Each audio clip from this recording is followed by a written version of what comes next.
Mid কার্ডকে আরো মজবুত করবে।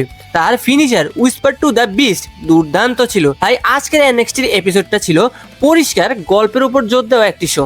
ডাব্লিউডাব্লিউই নিশ্চিত করেছে যে ওবাফেমি এবং কেলানি জর্ডান তাদের নিজ নিজ বিভাগে পাওয়ার হাউস হিসেবে প্রতিষ্ঠিত হন। রিকি সেন্স এর হিল টার্ন ছিল রাতের সবচেয়ে বড় চমক।